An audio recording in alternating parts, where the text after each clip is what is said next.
pergunta ao relator também, se posso apenas fazer uma observação, e não é nenhum tipo nem de objeção, nem de questionamento ao advogado, apenas para esclarecer, porque estamos em tempo de mentiras e de desinformações que são fabricadas exatamente a partir de algumas pontas soltas que ficam das nossas palavras e dos nossos silêncios.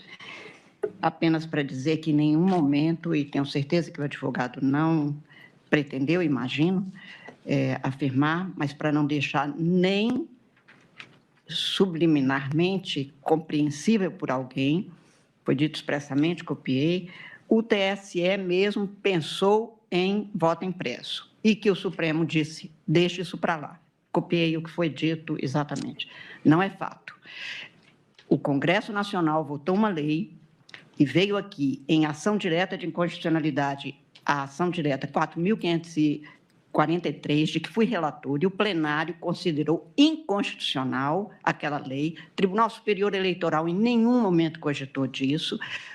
Desde a gestão do ministro Nery da Silveira, com o grupo que compôs, com ele, depois com o ministro Carlos Veloso, o que veio a ser as urnas eletrônicas desde o início, teve como principal e única preocupação a garantia do sigilo do voto do eleitor, e, por isso, a impressão foi considerada em votação do plenário deste Supremo Tribunal Federal, que impressão, como é óbvio para mim, a quebra ou põe em risco exatamente o sigilo do voto, porque nós sabemos que depois há quem cobre de algum eleitor a possibilidade de mostrar se ele, aspas, cumpriu ou não aquilo que ele teria eventualmente prometido. E por isso é que o Supremo considerou, a partir de uma lei votada pelo Congresso Nacional, o Tribunal Superior Eleitoral não cogitou disso, voltou-se o tema em 2015, e aí na ação direta 5988, relatada pelo ministro Gilmar Mendes, o Supremo outra vez declarou inconstitucional outra norma que tinha sido, mais uma vez, criada sobre voto impresso,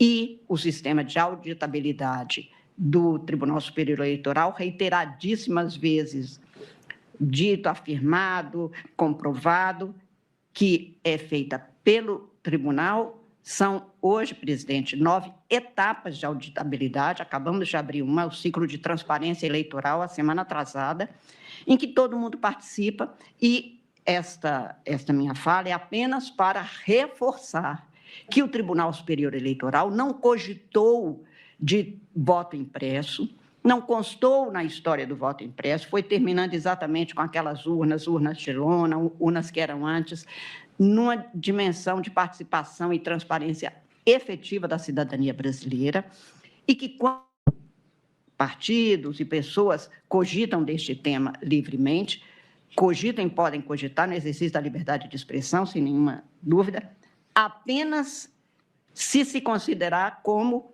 a expressão sendo a manifestação de liberdades, e não concatenada, encadeada com outras práticas para fazer erodir, fazer extinguir ou fazer comprometer e contaminar a confiabilidade do sistema. São situações muito diferentes. Uma pessoa cortar uma fruta e uma pessoa usar de uma mesma faca junto com outras coisas para chegar a um corte muito mais profundo que pode ferir uma pessoa, ferir um sistema. É só isso. Eu só quero deixar claro porque o Supremo não disse ao TSE, deixa isso para lá, porque o TSE, hora nenhuma, chegou a este ponto. O Congresso Nacional, no exercício de suas competências, formulou normas tentando restabelecer impressão de voto. Isto veio questionado por ação ajuizada, e o plenário, em 2 ocasiões, nas ações diretas 45, 43, 59, 89, 88, concluíram em julgamento que era inconstitucional, apenas para afastar o Tribunal Superior Eleitoral de, em algum momento, ter titubeado ou cogitado até aqui, pode ser que daqui para frente volte, tudo pode, mas o sistema foi elaborado e não há donos deste sistema, e não há ninguém que possa dizer que fui eu que criei. Ninguém criou. Foram grupos de trabalho que foram trabalhando junto com a sociedade brasileira, por isso a urna é considerada do povo brasileiro como um dos bens públicos mais reconhecidos pela cidadania. Ainda ontem, presidente, contava ao ministro Alexandre de Moraes, nós convidamos os filhos das servidoras e dos servidores do TSE, crianças de 6 a 12 anos, que usaram das urnas, dizendo isto aqui é que nós vamos votar, e como algo deles, o que é uma construção de cidadania pouco comum na história do Brasil, no sentido do fortalecimento democrático por uma cultura que a sociedade tem como sendo suas as coisas do público.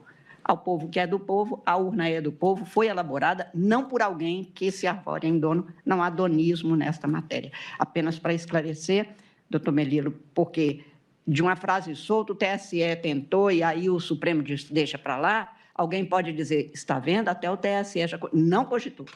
Não constitui. A senhora está absolutamente correta. Perfeitamente legítima. Eu agradeço, presidente. Eu agradeço a Vossa Excelência, eminente presidente do Tribunal Superior Eleitoral. Ela está absolutamente correta.